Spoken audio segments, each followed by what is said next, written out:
Donald Trump, as you well know, has a Project 2025 problem, and here comes Project 2025 to try to help him out of that, which is a little bit ironic.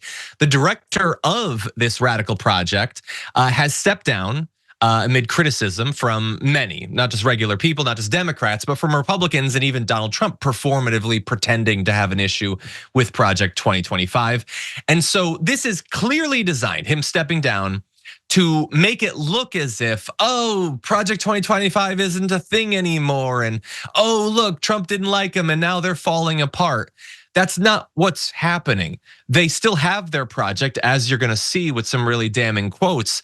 They just want to do whatever they need to do to protect it, to make sure that Donald Trump gets in to institute it.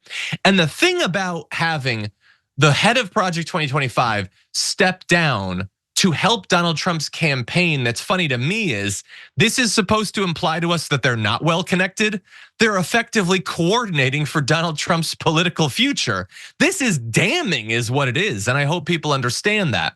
So this is Paul Dans that we're talking about. His departure has been confirmed by the president of the Heritage Foundation. That's the group that launched Project 2025. Dans is also gonna be leaving the Heritage Foundation as well. And so we're gonna get to more of that and more of their attempt to cover it rhetorically. But there's also recent reporting that you should know about that Trump has been apparently privately and very bitterly, they say, complaining about Project 2025, including the abortion policies laid out in it, saying that they're lunatics. I want at some point to have Donald Trump sit down with Donald Trump, because does he know what he's done on abortion?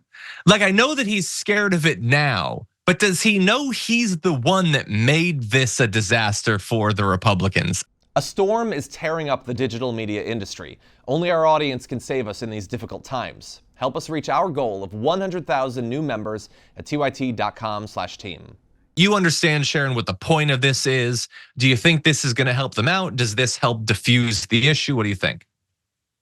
I don't, because listen, we're hip to this game now.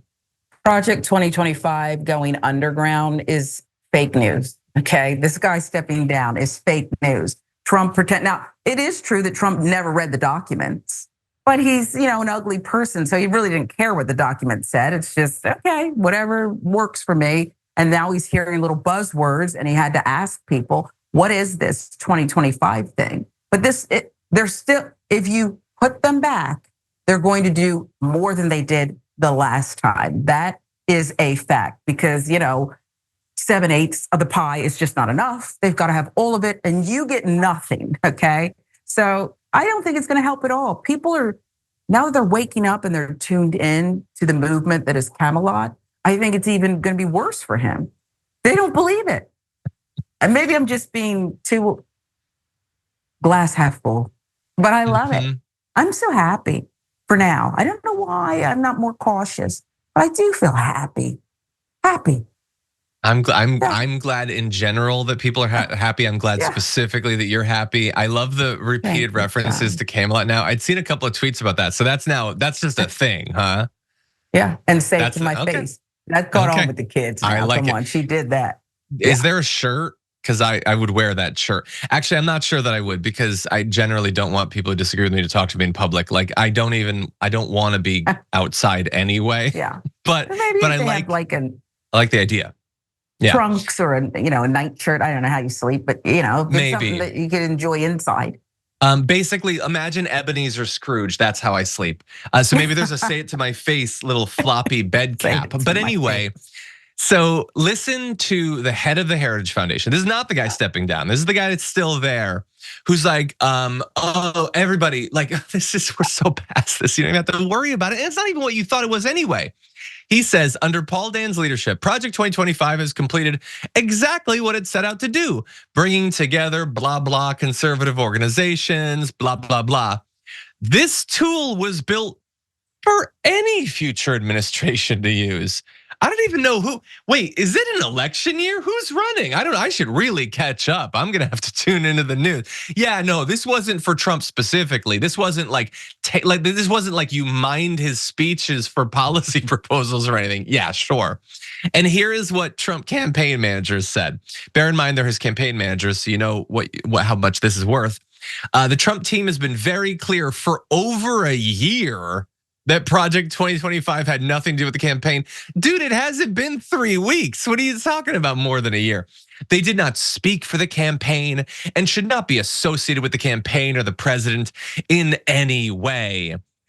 Other than those ways where JD Vance has talked about how awesome it is, and he wrote the foreword for the book of the guy who made Project 2025, and the main media insiders of the Trump campaign, including Steve Bannon, literally cannot stop talking about Project 2025. And oh, by the way, Agenda 47 is Project 2025 with a different label on top. Other than that, it should not be associated with the campaign in any way. But Harris's campaign also put out a statement saying Project 2025 is on the ballot because Donald Trump is on the ballot. This is his agenda, which is true, written by his allies for Donald Trump to inflict on our country. Hiding the 920-page blueprint from the American people doesn't make it less real. In fact, it should make voters more concerned about what else Trump and his allies are hiding. 100%. Again, it's like the JD Vance thing. You guys thought you had a winner when you did this, okay? You did this for a reason. This wasn't a thing where like the undercurrent recorded audio at some private hoity-toity party or something. They were so proud of this. Oh, on all the right-wing chud podcasts and all that, they were just talking about how awesome it was. Okay, well, you wanted it elevated, you loved it. Now people are talking about it and they know what it is and they know it sucks and they know they don't want it. That's just the way it works. Any final thoughts? And they didn't even bother to use like GPT, whatever it is. I mean, they took Project 2025, the Trump campaign, and then they lifted it and they changed like maybe a couple words, but it's in the same order. This is what we plan to do. This is who we are. It's right there. That's what they did. She's right. They put it on the ballot. They made it an issue. Don't try to run from it. Just like Roe v. Wade. You took away reproductive rights, took away that from women. You owned it. And we even have recordings of you saying how proud you were to own it. So no, this isn't someone who came up to Justice Alito at one of those fancy dinners and recorded him. Like you said, we got you, baby. I'm gonna stop saying that after today. As great as Lauren Windsor is, this one's not on her.